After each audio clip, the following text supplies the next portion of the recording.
လာပါဒီနေ့ဒါက2002 Fairlady 356ကားလေးနဲ့မိတ်ဆက်ပေးမှာဖြစ်ပါတယ်ဒီ Fairlady ရဆိုလို့ရှိရင်တော့မြန်မာနိုင်ငံမှာဆိုရင်လူကြိုက်အများများပြန်ကားတစ်စီးပေါ့နော်ယောက်ျားလေးတွေမဟုတ်ဘူးမိန်းကလေးတော်တော်များများပါကြိုက်တဲ့ကားမျိုးစားတစ်ခုလည်းဖြစ်ပါတယ်အခုဒီကားလေးကတော့ manual ကားမျိုးစားလေးပေါ့နော် Fairlady မှာဆို auto နဲ့ manual နှစ်မျိုးလာတယ်သူကဈေးတန်းတွေကကြတော့အရင်တုန်းကတော့300နေ300ချားမှာတော့ဝယ်လို့ရတာပေါ့နော်အခုကတော့400နေ900ချားရှိတယ်ဈေးမှာဆိုရင်တော့ auto ကနည်းနည်းလေးပုံများတယ် manual ကနည်းနည်းလေးဈေးပိုပြီးတော့သက်သာတယ်ပေါ့နော်ဒါပေမဲ့များသောအားဖြင့်ကတော့တကယ်တိုင်ကားရဲ့ feeling ရချင်လဲဆိုရင်တော့manual ကားလေးကိုမောင်းဖို့ကတော့အကြံပြုပါတယ် manual ကတော့သူ့ရဲ့တိုင်ကားရဲ့ရတကို feeling ပုံခံစားရမှာပေါ့နော်ဆိုတော့ကားနဲ့တူဆက်ပြီးတော့ကြည့်ပေးပါအောင်လို့ခေါ်ချင်ပါတယ်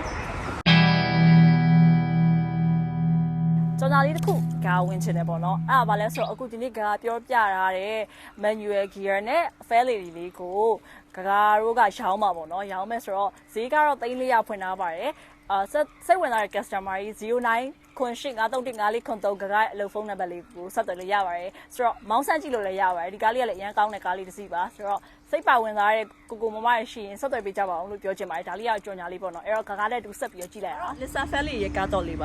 ါဒီမှာ Nissan logo လေးရဲ့ပြီးရဲ့ခါကျတော့ဒီမှာအဖွင့်နော်ခလုတ်အပိတ်ခလုတ်လေးရှိပဲအဲ့တော့ဒါတစ်ချက်တော့ကြည့်ရအောင်Nissan Fairlady ကဒါတော့2 door type ကားမျိုးစားလေးပေါ့နော်အခုဒီမှာတကားလေးကိုဖွင့်လိုက်မယ်ဆိုတော့ねသူ့ရဲ့လက်ကင်ကထောင်လိုက်ပုံစံလေးနဲ့ဒီမှာဆိုလို့ရှိရင် top 3ခုတွေ့မယ်ဒါသူ့ရဲ့ signature တစ်ခုပေါ့အဲ့ top 3ခုကိုအထဲမှာလည်းတွေ့ရမယ်အချက်ကြည့်ကြည့်ရအောင်နော်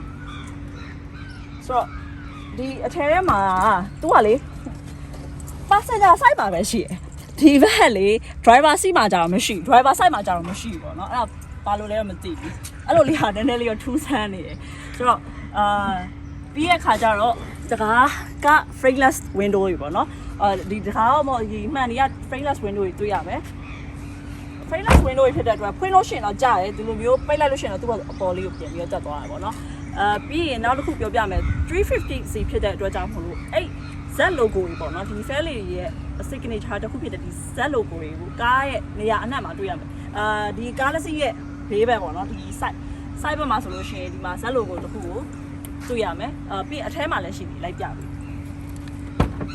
ဆိုတော့အားလေးရမ်းမိုက်တယ်လူငယ်လည်းတော်တော်များကြိုက်ကြမယ်ထင်တယ်အခုဒီမှာဖွင့်လိုက်ပြီဆိုတာနဲ့ဒီမှာဒီနေရာမှာနော်သူကဒီဒါ welcome လုပ်တဲ့နေရာပေါ့နော်အဲ့မှာ Z logo တစ်ခုတွေ့မယ်ပြီးရင်ဒီမှာ aircon ဒီမှာ aircon လာတဲ့နေရာမှာဆိုလို့ရှိရင်လည်းဒီမှာ Z logo လေးတွေ့မယ်နော်အဲ့ဒါလေးကရမ်းမိုက်တယ်ကိုရောသဘောကျတယ်ပေါ့ဆိုတော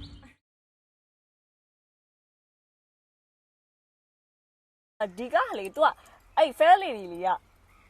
ကားလေးပို့ရလို့ထင်တာတကယ်တော့အထဲမှာဝင်ထိုင်တဲ့ခါကျတော့ခေါင်းကအများကြီးလွတ်တယ်ဆိုတော့တကယ်ဒါကပြိုင်ကားဘယ်လိုပြောမလဲပြိုင်ကားကောင်းတစ်စီးဖြစ်တဲ့အတွက်ကြောင့်မလို့ကွင်းထဲတွေပိုင်းမှာမောင်းရင်လည်းဆိုတော့အဆင်ပြေအောင် helmet တွေပိုင်းစောင့်ရင်လည်းအဆင်ပြေအောင်လို့အဲ့လိုမျိုးဒီလိုခေါင်းကလွတ်ထားတာပေါ့နော်အဲ့တော့အရင်မြင့်တဲ့လူတွေရောပြီးတဲ့ခါကျတော့အခုလိုမျိုးအဲ့လိုအောက်ထုတ်တွေပိုင်းစောင့်ပြီးတော့အဲ့လိုမျိုးမောင်းတဲ့အဲ့လိုမျိုးအဆင်ပြေအောင်လို့ပေါ့နော်သူကအဲ့လိုမျိုးလုပ်ထားပြီးပြီးတဲ့အခါကျတော့ဥမာဒါဆိုလို့ကားအရက်က9ပေလေးအရှိဆိုင်နဲ့ကဒီဘောနက်နဲ့ရောအဲ့လိုမျိုးကွက်တီဖြစ်နေကွာပြောရမယ်ဆိုလို့ရှိရင်တော့အဲ့9ပေလေးအောက်ဆိုလို့ရှိရင်တော့ဒီကားလေးကမောင်းလို့တိတ်ပြီးအဆင်မပြေဘူးဘာလို့လဲဆိုတော့ဒီထိုင်ကုန်ကအမြင့်အနိမ့်လုံးလို့မရဘူးပေါ့နော်ဆိုတော့ဒီချက်ပို့ပြီးတော့အဲ့လိုမျိုးအရင်မြင့်တဲ့လူတွေစီးရင်တော့ပို့ပြီးတော့အဆင်ပြေလို့ကား recommend ပေးခြင်းနဲ့အခုဒါဆိုလို့ရှိရင်ဒီခုံကအနောက်ထပ်ဆက်လို့ရသေးတယ် okay လက်ရှုံးကအကျယ်ကြီးဖြစ်သွားပြီနော်အဲ့တော့လုံးဝဒါကားဆို9ပေလေးဆိုလို့ရှိရင်ဒီချက်ပို့ပြီးအရင်မြင့်တဲ့လူတွေဆိုလို့ရှိရင်လည်း AC စီးလို့ရတယ်လို့ပြောချင်တယ်နော်အချောက်ကမမီရောဟုတ်တယ်အဲ့လောက်ကြီးလို့ရနော်ကင်မရာမန်ဝင်ပြောသေးရနော်အဲ့လိုဒီ Fairlady လေးရဲ့ steering က original steering တော့မဟုတ်ဘူးဒါပိုင်ရှင်က customize ပေါ့နော်သူစိတ်ကြိုက်ပါ steering လေးဖြစ်တယ်ဒီကောင်လေးကသူကအဖြုတ်တက်လုပ်လို့ရတယ် okay ဒီမှာဆိုတော့ဒီတိုင်ကားတွေမှာလေ steering တွေကိုဘာဖြစ်လို့အဲ့လိုမျိုးအလွယ်တကူဖြုတ်တက်လုပ်လို့ရတဲ့ဟာမျိုးတွေတုံးကြရတယ်ဆိုတော့လေခါကြလို့ရှိရင်အဲ့လိုမျိုးဝင်ရထွက်လာအဲ့လိုခက်ခဲအရန်နေတဲ့တိုင်ကားမျိုးစားရရှိအဲ့ခါကျ steering နဲ့လူခန္ဓာကိုယ်နဲ့ထောက်နေရမျိုးတွေအဲ့လိုမျိုးဖြစ်တဲ့ခါကျတော့အလွယ်တကူအဖြုတ်တက်အဲ့လိုမျိုးပေါ့နော်ဆွဲဖြုတ်လိုက်ပြီးတော့မှဝင်ရတယ်မြင်မှုကြမှာပေါ့တော်တော်များများလဲပြီးတော့ခါကျမှပြန်တက်တယ်ပေါ့နော်အဓိကကားပြောချင်တဲ့ဟာလေးကအဲ့လိုမျိုးဘာဖြစ်လို့အဲ့လိုမျိုးအလွယ်ဖြုတ်တက်လုပ်တဲ့လွယ်တဲ့ဟာမျိုးတွေတုံးလဲဆိုတော့ဒီရွေးချက်လေးပြောတာပေါ့နော်ဒီကားကတော့ manual ကားဖြစ်တဲ့အတွက်ကြောင့်မလို့ရှိဒီမှာ manual gearbox နဲ့ manual gear တိုင်းလေးကိုကျွေးမှာဖြစ်တယ် မိုက်တယ်နောက်ပြီးတော့ဒီမှာဒိုင်ခွက်ကကြတော့ original 3ခုအပြင်ကိုအလဲ center console မှာနောက်ထပ် extra ဒိုင်ခွက်လေး3ခုထပ်ပြီးထည့်ရတယ်သူကဒီ driver back ကိုပေါ့နော် driver orient လုပ်ပြီးတော့ဒီမှာဒီ battery bulb တွေ engine wire တွေ temperature ကိုပြရဲ extra ဒိုင်ခွက်လေး3ခုတွေ့ရမှာဖြစ်တယ်နောက်ပြီးတော့လေဒီကားလေးမှာထူးခြားတာတစ်ခုပြောပြမယ်ကပ်ဖို့တာတစ်ခုလည်းပါတယ်ကဲအဲ့ဒီကတူးတော့ကွာ2ယောက်စီရအဲ့တော့ကပ်ဖို့တာတစ်ခုလည်းဆိုတော့ကဲကားပဲပဲ coffee တောက်ချင်တယ်ပါဆိုဘယ်လိုလုပ်မလဲကြာအားလေးတစ်ခုကတော့စဉ်းစားကြရပဲကပ်ဖို့တာတစ်ခုလည်းထည့်ထားလဲမပြောတတ်ဘူးကွာဒီမှာဒါဆိုကပ်ဖို့တာဒါတစ်ခုလည်းပါတယ်တော့ဒီ driver ဘက်မှာမပါနော်အဲ့တော့ဒီကားလေးရဲ့ထူးခြားချက်တွေကဒီလိုမျိုးလေးရှိမယ်ဆိုတော့ဒီမှာပြီးနောက် hazard light ကဒီအလဲလေးမှာထားတာပေါ့နော်သူကဒီ center console အလဲနေရာမှာထားရတယ်နော် glass box ကလေဒီအရှိမမရှိဘူးဘာဖြစ်လို့ဒီအရှိမမရှိလဲဆိုတော့သူကအနောက်မှာရှိနေလို့အဲ့တော့ကဲကင်မရာမန်မလှန်လိုက်ပါအောင်ဒီမှာဒါပြပြီအကျယ်ကြီးပဲပုံမှန်အရှိမရှိရဲ့ glass box area ထက်တော့မှနောက်မှာရှိရဲ့ glass box area ပို့ပြီးတော့ကျယ်ပါတယ်ဆိုတော့တော်တော်များများထည့်လို့ရတယ်စာအုပ်စုံပလုံးကိုယ့်ရဲ့ပစ္စည်းကိရိယာထည့်လို့ရတယ်ပြီးရင်ဒီအပေါ်မှာလည်း extra glass box လေးပါတယ်ပေါ့နော်ပြီးရင်ဒီမှာ secret lighter လေးရှိမယ်ပေါ့နော်ပြီးရင်ဒီအနောက်ဘက်မှာဆို sound box လေးရှိမယ်နောက်ပြီးတဲ့ခါကျတော့ကအရန်ကြိုက်တဲ့ဒီကားရဲ့အစိပ်ပိုင်းတစ်ခုပြောပြမယ်အဲ့ဒါဘာလဲဆိုတော့နောက်မီးပဲဒီကားလေးရဲ့နောက်မီး real light ကလေဒီမှာကြည့်လိုက်ဒီ line လေးကနေပြီးတော့ဒီကားလေးကကားရဲ့ B line လေးကနေဆင်းသွားမယ်ဆင်းသွားရင်ထောက်လျှောက်ဒီမီးလေးမီးကွက်တီပေါ့နော်နောက်မီးကွက်တီကိုဆင်းသွားတဲ့ design လေးအရင်ကြိုက်တယ်ပြီးဒီဟာလေးက 3D ပေါ့နော် 3D ဖောင်းကြပုံစံလေးဖြစ်တဲ့အတွက်ကြောင့်မို့ဒီကားအနောက်ဘက်အလှကိုပို့ပြီးတော့ပေါ်လွင်စေတယ်ဒီကားအနောက်ဘက်ခြံကြည့်မယ်ဆိုလို့ရှိရင်အရင်ဆုံးဒီမှာဇက်လိုကိုလေးထပ်တွေ့ရမယ်เนาะခုနကပြောခဲ့အရှိပိုင်းမှာပြောခဲ့ဇက်လိုကိုလေးထပ်တွေ့ရမယ်ပြီးရင်လေဒီမှာရေးရတယ် how to strong to go back ဆိုပြီးရေးရတယ်ဆိုတော့ဒီကားအနောက်ဘက်အချမ်းကာကို speaker golf 8တောင်ဆန်နေဆိုတော့သူကပြောချင်တာဆိုတော့တကယ်လည်းထည့်လို့ရတယ်သူထည့်ပုံထည့်နေပြီးတော့ရှိရပါတော့လို့ပြိုပြီးထည့်ရတဲ့ပုံစံအဲ့တော့ပြောမယ်ဆိုရှင်ဒီ Fairlady လေးက2ယောက်စီဖြစ်ပေမဲ့အနောက်ဘက်ကကို speed လဲဆန်တယ်လူကဒီ racing ရတော့ခံစားရမယ်ဆိုဥပမာတစ်ခါလေးပေါ့ shop trip လေးသွားချင်တာမျိုးပြီးရင်အဲ့လိုပေါ့နော်ဟိုခရီးလိုလေးထွက်ချင်တဲ့အခါမျိုးကြီးဟိုနားဒီနာသွားဆိုလို့ရှိရင်ပစ္စည်းတွေထည့်လို့ရတဲ့အဆင်ပြေကားရိုက်သွားချင်အောင်အဆင်ပြေဆိုတော့ဘယ်လောက်မိုက်လဲနော်Okay ဒါကတော့ Fairlady ရဲ့ engine ကပဲဖြစ်ပါတယ်ဒီ Fairlady လေးကတော့ engine power 3.5 V6 engine နဲ့ပေါ့နော်ဒီကားလေးကလေ horsepower ကမြင်းကောင်ကြီးအားက290လောက်ထိထွက်တယ်အဲ့တော့2000နဲ့ကားတစ်စီးက290လောက်မြင်းကောင်ကြီးထွက်တယ်ဆိုတာအဲ့ခါနဲ့တော်တော် performance ကောင်းတဲ့ကားတစ်စီးလို့ပြောလို့ရတယ်ပေါ့နော်ဆိုတော့ပြီးရင်ကတော့လဲစမ်းမောင်းပါပြီးရင်ဒီကားကသူကgear 6ချက်နဲ့ပေါ့နော် manual gear box နဲ့manual gear box နဲ့ငါတို့ချိန်ထားတယ်ငါတို့စမ်းမောင်းကြည့်ဟာလေးတစ်ချက်လိုက်ခဲ့ပြီပါဦး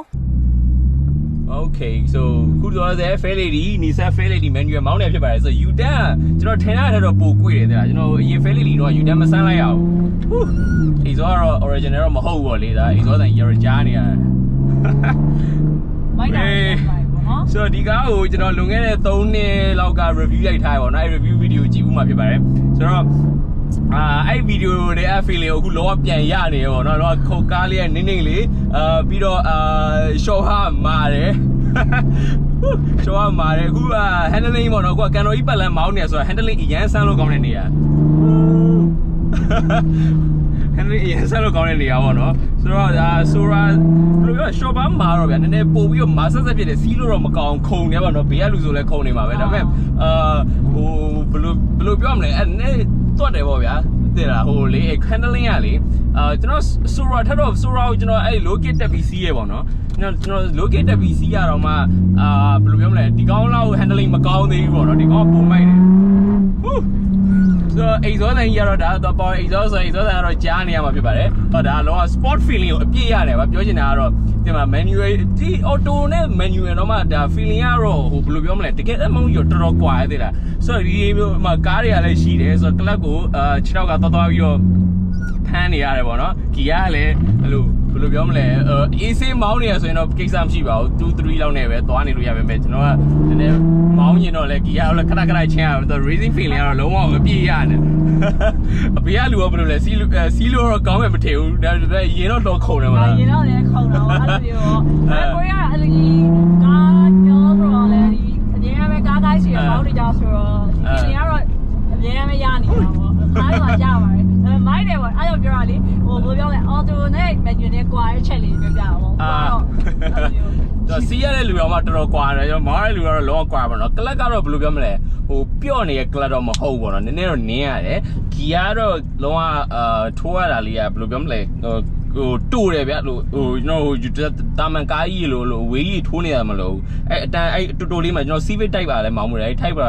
menu ရဲ့အတိုင်းပဲပေါ့တူတူလေးထဲမှာပဲသူကစားရတာဂီရတဲ့6ချက်ပေါ့နော်6ချက်ဆိုတော့ဒါပေမဲ့အခုမြို့ထဲမှာဆိုရင်တော့အလွန်ဆုံး3ပါပဲ4တောင်မှသိပ်မရောက်ဘူးပေါ့နော်ပြင်းပြောပါတယ်ဟိုရိုးရိုးမောင်းရင်တော့4 5ပေါ့လေတော့အခုကန်တော်ကြီးပတ်လမ်းမှာမောင်းနေတယ်ပေါ့နော်ဒီပတ်လမ်းကလုံးဝကားရှင်းတကယ် handling ဆန်းလို့ကောင်းတယ်ပေါ့နော်အန်ရီလည်းများတယ်ပြောမဲ့သားပြောလမ်းကခါကျရင်ဒီလိုကိုွေတဲ့အချိန်မှာဒီဘက်ဆောင်းမှာကိုလမ်းရက်ဒီလိုကြီးဆောင်းနေရတော့ပြောမဲ့တော့ရှိတယ် big feeling ရမယ်ပြိုင်ကား feeling လုံးဝအပြည့်ရမယ်ဗျာဟိုအော်တိုကဘယ်လိုပြောမလဲအော်တိုကတော့အဲ့ပြိုင်ကားပုံစံကိုမဒီလှလှလေးစီးကျင်တယ် manual လည်းတိတ်မကျွမ်းဘူးဒီလိုမျိုးထဲမှာဒီလိုကလပ်နင်းရတာတွေပါတိတ်မကြိုက်ဘူးracing feeling အပြည့်မရရင်တော်ပြီဆိုရင်တော့ auto ဟိုဟာမောင်းမော်နော်manual တော့လုံးဝ racing feeling အပြည့်ရတယ်တော့ကလပ်ကို gear ထိုးကလပ်လှော့လီဗာနင်းလီဗာကိုလည်းကွာလုံးဝဘလုံးနင်းမလဲအဲ့ဒါတွေပါအကုန်စဉ်းစားဒီမှာဘယ်လိုပြောမလဲကျွန်တော်ရိုးရိုး manual ကားရင်မောင်းမှုတွေရိုးရိုး manual ကားရင်မောင်းရတာနဲ့ဒီ sport manual မောင်းရတာနဲ့တော့မှတော့ feeling ကတော်တော်ကွာတယ်ပေါ့နော်ဟုတ်တယ်ဟိုကျွန်တော် manual ကားကျွန်တော်ဟိုတရုတ်ကားဆိုင်ကယ်တင်းတဲ့ကားဆိုလဲ manual ပဲပြောအဲ့ကားဆိုလဲmanual ဆိုတော့ဘယ်လိုအဲ့ manual နဲ့ဒီ manual တော့မှ feel ကွာတယ်ဒီကောင်ကပို့ပြီးတော့အချိန်စားတွေပို့ပြီးတော့လုံနေရတာပေါ့နော်လုံးဝဟိုဘယ်လိုပြောမလဲကစားဟိုမောင်းရတဲ့ driving feeling ကအပြည့်ကြီးဖြစ်နေတာဗျာအဲ့လိုမျိုးပေါ့နော်ကဲရှင်းပြသွားတဲ့ Fairlady လေးကိုကဈေးလုံးကိုခြုံပြီးသုံးသပ်မယ်ဆိုလို့ရှိရင်တော့ Fairlady ဆိုတဲ့အတိုင်းပဲဈေးလေးကလည်း fair ဖြစ်တယ်ပြီးတော့ဟို तू ကတကယ် sport ရတော့လေအပြေဝခံစားမှာဖြစ်တဲ့အပြင်2ယောက်စီးပြီးတော့ပေါ့နော်2ယောက်ကောင်းကောင်းစီးလို့ရတယ်အနောက်မှာခုနရှင်းပြသွားသလိုပဲ cargo space တွေပါရလဲကျဲအတွက်ကြောင့်မလို့ခရီးတွေပါတော့လဲအဆင်ပြေခရီးဆိုရဟာ short trip ကိုပဲကားတော့ recommend ဖြစ်ရဘာကြောင့်လဲဆိုတော့ ground clearance လေးကလည်းနည်းနည်းလေးလိမ့်တာဖြစ်တဲ့အတွက်လမ်းကျန်းနေဆိုတော့အဆင်မပြေဘူးလမ်းကောင်းတဲ့ခရီးမျိုးပေါ့နော် short trip ဟိုနားဒီနားလေးဆိုရင်တော့ကားတော့သွားစီခြင်းနဲ့ recommend ပေးရပေါ့နော်အဲ့တော့ဒီနေ့ကားရှင်းပြသွားတဲ့ Fairlady လေးကိုကြိုက်နှစ်သက်မယ်လို့ထင်တယ်နောက်ထပ် video လည်းလာမှာမဟုတ်လို့ဆက်လက်ပြီးတော့အားပေးကြပါအောင်လို့ပြောချင်ပါတယ်။အဲ့အတွက်အားလုံးကျေးဇူးတင်ပါတယ်။ Bye bye ။